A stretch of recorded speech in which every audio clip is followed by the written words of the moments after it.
হ্যাঁ, বাসার কাজ শেষ কাজের মানুষের শেষ আছে, 8টায় শেষ হয়, 9টায় শেষ হয়, না 10টায় শেষ হয়, কাজ যখন শেষ হয় তখন বাসায় আসি। না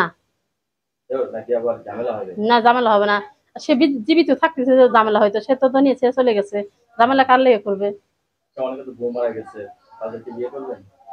তারা যদি সেরকম হয় আসতে পারে, একটা মন এক বানায় আসতে পারে, আর যদি মনে মনে মেলা কুটি কুটি বানায় নিয়ে আসে, তাহলে ভাই হেরা আমার ভিডিও দেখেও না, হেরা আমার বারবার ডিস্টার্ব করে না। মানুষের মতো মানুষ একজনই ফোন দিত আমার, হ্যাঁ তাহলে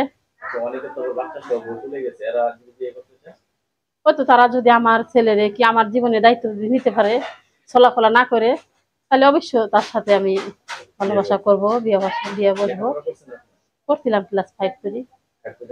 হ্যাঁ আরবি ভাই ইসলাম পড়া জানি।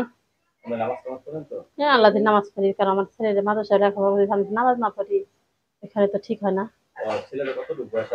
ওর বয়সে তো 7 বছর শেষ হইলো আর কি। হ্যাঁ হ্যাঁ হ্যাঁ শেষ হইলো। সংসার করতে ছেলেটার কষ্ট হয়, নানান কথা বলে দেখে এই যায় একটা গার্জিয়ান মাথার পার থাকতো, হ্যাঁ এই গার্জিয়ানটা চলো না না।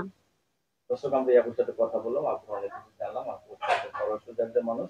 আপু তো নিজে যেহেতু আসছেন, ভালো একটা ছেলে পেলে বিয়ে সাথে করে সংসার করবেন, হ্যাঁ ভালো, হ্যাঁ হ্যাঁ ভালো একটা ছেলে পেলে সে মিথ্যাবাদী না করলে জীবনে রিস্ক নিতে পারে, ওর সাথে বিয়ের সাথে আল্লাহ যদি করতে দেয়